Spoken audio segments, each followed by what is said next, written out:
Hey guys, welcome back to Tavian's World of Reptiles. I hope you guys are having a fantastic day and staying positive.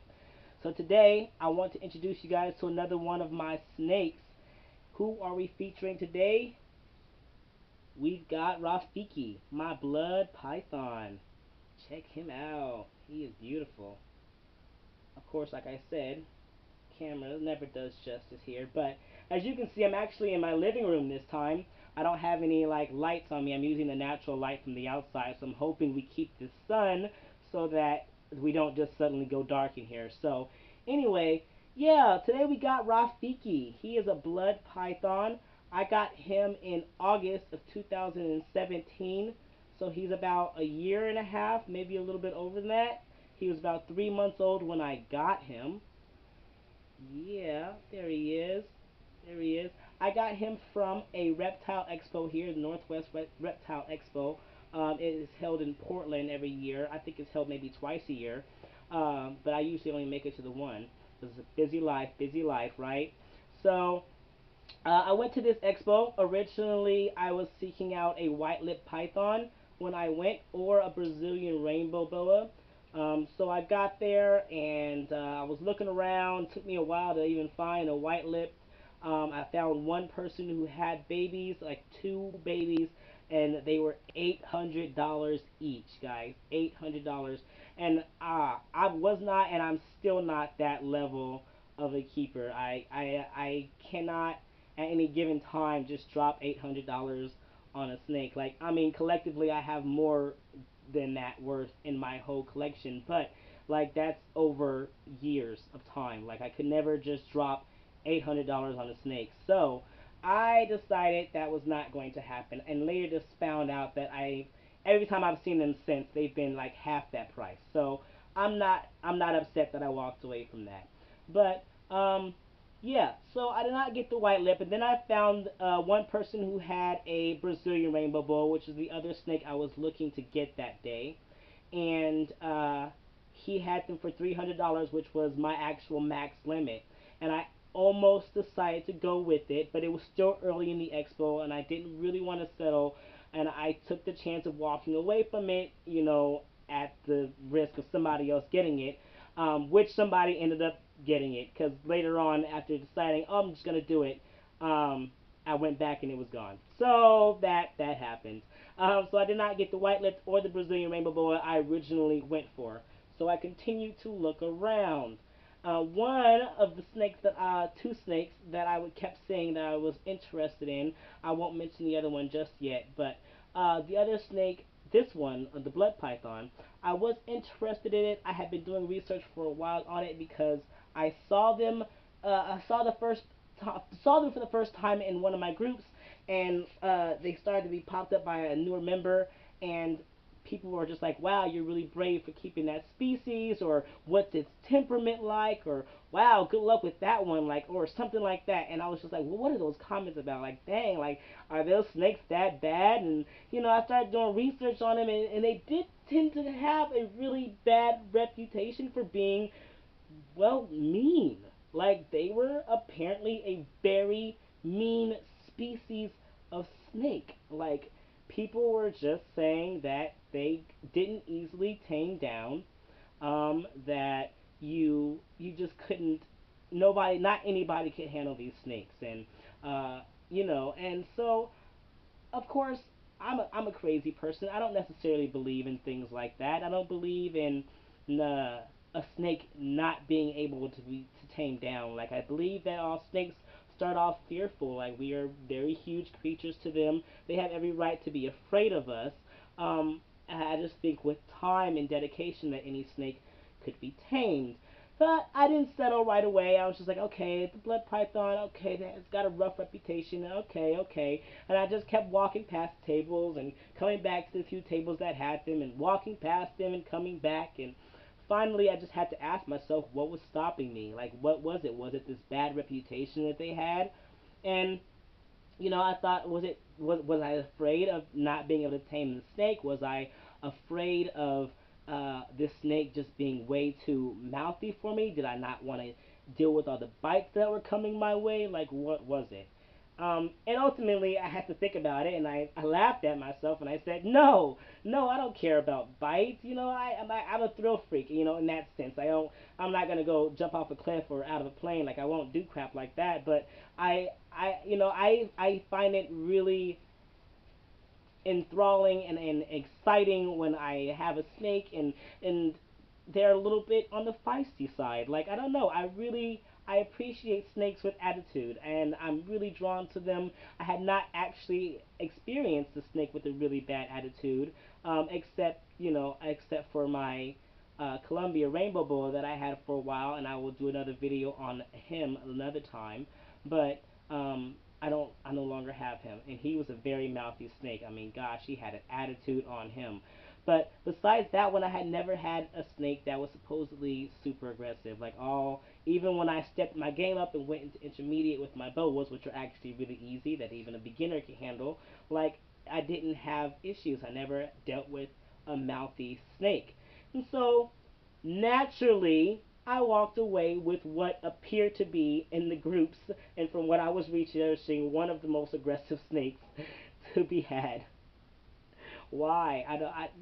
I'm crazy like that. I'm crazy like that. So, you know, let me tell you, I got him home, and first impressions of this guy when I got him home and actually took him out of the tub. Like, yes, I inspected him there, but like really got him home, um, and like took him out of the tub or attempted to.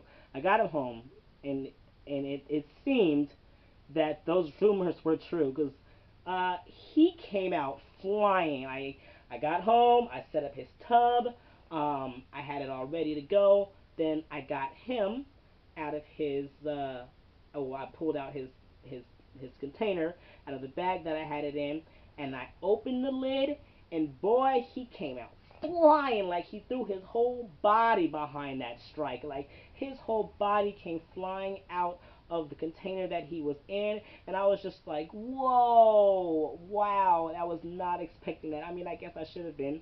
I mean, I don't know what I was expecting, but literally he was pissed off.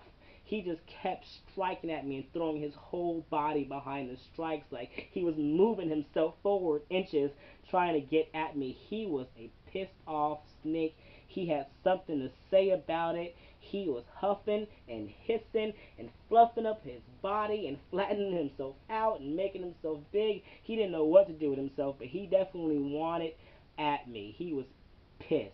And you know what? He had every damn right to be. Let me tell you, he got. Let me start off with what his day must have been like before I even got him. Okay, so I believe his breeder came from Washington. I don't remember his name. I'll have to like go back to my post and see if I can find that, and maybe I'll put it. I'll scroll it right here or put it in the description. But his breeder came all the way from Washington, I believe. That's Seattle, Washington.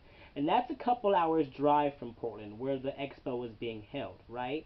So that was that. That was the very start of this feller's day. They got up early, I'm sure, snatched them out of their whatever they were in, put them in these little containers, loaded them up in the vehicle, who knows how long that took, right? Then drove for some hours to get to this expo. Okay, now they get to the expo, alright? Then they gotta take who knows how long to set up their stuff. I'm sure they're in there a couple hours before the expo starts. And so they're in this space while everything's happening around them. People are setting up their tables and their backdrops and everything's happening and lots of activity is going on. I'm sure it's a very highly stressful situation for them already. So then the expo starts, I believe, around noon, and I don't even get in until about like 12:45. Like it took me about 45 minutes to get in, and because that's how long the line was by the time I even got there, and I got there as it was supposed to be starting. So the line was already set and going long before the expo even started. So I get in, and I don't even start thinking about blood pythons or any other snake, besides the two I originally went for a good maybe 2 hours, okay? And so then he finally gets with me, and he's walked around with for another hour. I was still looking. I wish I could have just left right away, but honestly, I could have, but I was still looking. So he was with me for about another hour, maybe even an hour and a half, before I finally got the second snake that I was going to get, because he actually was not very expensive, and that meant that I had money left over in my budget. And I ended up walking away from there with two snakes. Now, if you think that that second snake was something sweet and calm to outweigh the crazy that I was currently walking around with, um, you're wrong. I did not walk away with something sweet and calm to outweigh the crazy that I was currently walking around with. I walked away with something equally as crazy, or had the reputation of being equally as crazy. I'm not going to mention it because you can wait till tomorrow. I'll do a video on that one. I walked away after a couple hours with this snake, Rafiki, and another one. Now, that's a long day. By the time that's happened, that's already probably like maybe a good 10-hour day for him at this point, maybe if not longer, okay?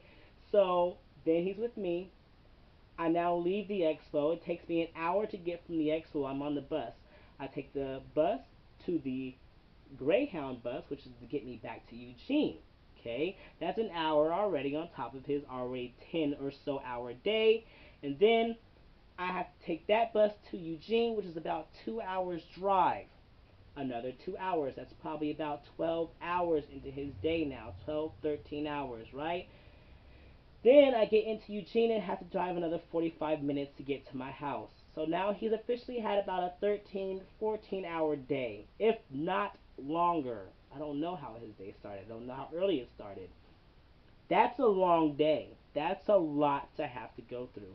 So am I surprised that when I opened up his little container and he came out pissed off flying? Absolutely not. Absolutely not. He had every right to be that aggro by that point. So I put him in his tub and I left him for a few days. Well, about a week actually. Then, after a week, I gave him some food, let him settle again. He ate this one time, and after that, he got real complicated on me. But I let him settle again, and then I began breathing because it was going to be time. I was going to have to start handling him.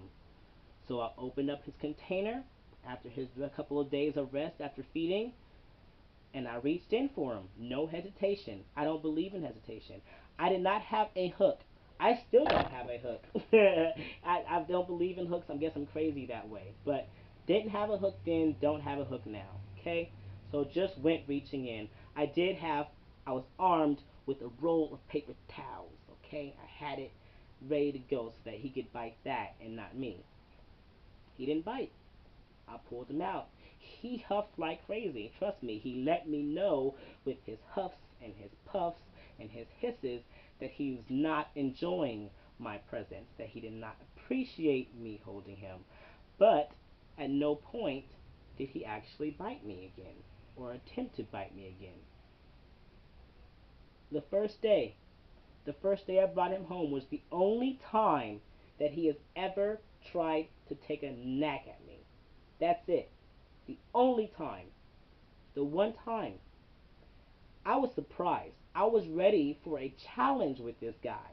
I was ready for that mean, vicious snake that was going to come in and make my life a living hell. No. This guy has been sweet. He was a very complicated start when it came to eating, though. He first of all he only ate live to start with, which is what I gave him the first time because I was told that he ate live. All right. But then he stopped even eating live. He just stopped eating for a while. He wouldn't eat for probably like a month. And I know his husbandry was right. I kept checking it. I confirmed it with different people who kept blood pythons. Uh, but he just wouldn't eat. It was very complicated. And I think it was because the first time I fed him a live mouse because that is actually what I had available to me at the time. So when I tried to get him on frozen thawed, I was trying to feed him rats. Okay, he would not take it. First I thought it was just the fact that it was a frozen thawed. But then I discovered when I got him a live rat, he didn't want that either. I was like, okay, but it's alive. He was a mouse eater. But even then, he was an on and off mouse eater. So, what I decided to do to help get him where I wanted him to be, which was eating frozen thawed rats, I had to come up with a plan of getting him to eat the frozen thawed rat in a tricky way. So, what I ended up having to do was I took a mouse and I put it underneath, I thawed the mouse and rat together, and I put the mouse underneath the head of the rat that I wanted him to eat. The rat was very hot. The mouse wasn't very hot, but it just still had its scent on it. He ate it every time and would leave the mouse behind. Now, that is not a problem anymore. Now, he eats rats just fine. Frozen thawed rats. They have to be very hot, like straight up, almost boiling water status. Sit in there and then put straight in, and like he has to allow it to cool in there on his own, and then he gets it, he eats it. Like he just doesn't like any type of a lukewarm rat. I don't even normal temperature like they're supposed to be. He's just not a fan of it. He wants them hot. All right, cool. That's your thing. That's your thing. So it was a learning. It was a learning curve with this guy. I had to figure out what he wanted to eat. I had to figure out how he wanted to eat it. I've never had to learn so much as I did with this guy. Like I had to learn this snake. I had to learn what he wanted, what he needed, what he was saying to me. I had to learn when he cared to be handled, when he was actually going to tolerate it, and when he was actually like, no, seriously, if you don't let me go, I'm going to bite you. I had to learn with the snake, but it has been so fun. Like, I love it. He's beautiful, and I have enjoyed keeping him. I suggest anybody who's thinking about blood python that are held back because of the rumors they heard about their aggressive behavior, go ahead, do it, because it's not the same. What happens is that the blood pythons that the very first blood pythons brought into the hobby out of the wild were naturally, of course, straight out of the wild and were mean. Like people couldn't handle them. They had them in the zoos, and people would just the only interaction people could do for them is just throw their food in there and to leave it. Like they were so mean, and they very quickly built up that reputation, and it has stuck with them since.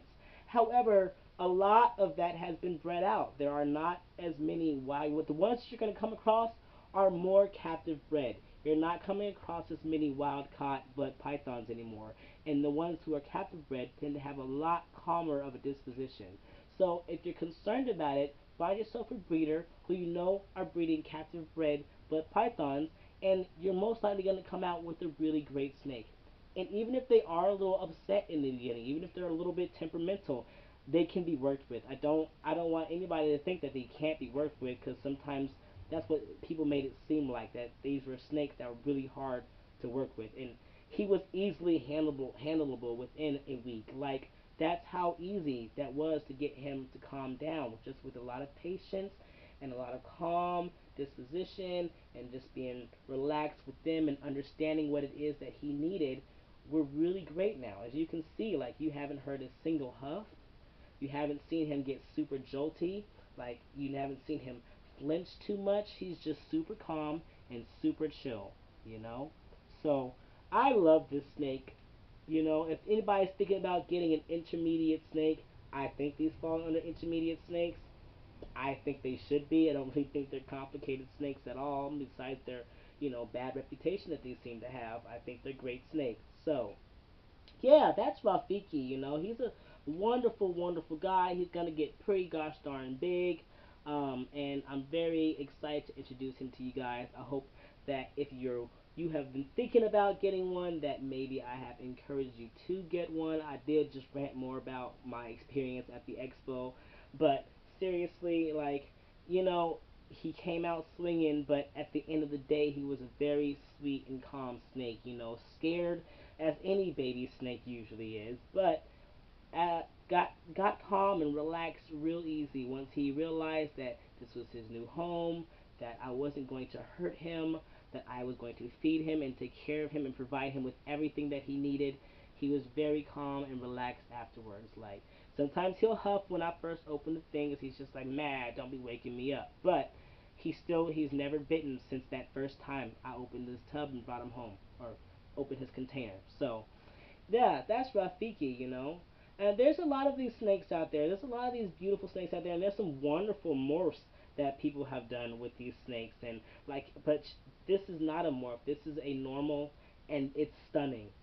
It's absolutely stunning. Like no morph here, just stunning. Okay, but there are also a lot of fantastic morphs out there in case you are a morph person. Maybe at the end of this video, I'll put a string of some really awesome morphs that I have seen that if really high quality. Like man, so cool. And the things that they do with the colorations and the patterns are just amazing. There's not nearly as many as ball pythons, obviously, or corn snakes or any of that, but still some impressive morphs out there. So yeah, y'all, this is Rafiki. I got him from that expo, walked away from him, and with another one that was also supposed to be just as crazy to take care of and just as aggressive, and also turned out to be not so much the case. So look out for that video tomorrow. I'll introduce you to that snake, and then you know if you already know who it is, you know that he's a sweet boy. You know what it was all about. So yeah, y'all. All right, Rafiki, say bye to everybody. Bleh. Y'all take care. Y'all stay positive. Stay up. You know, keep yourselves strong. Take care of your family. Love yourselves. Love your loved ones. And don't forget to keep spreading those herbs. Y'all take care.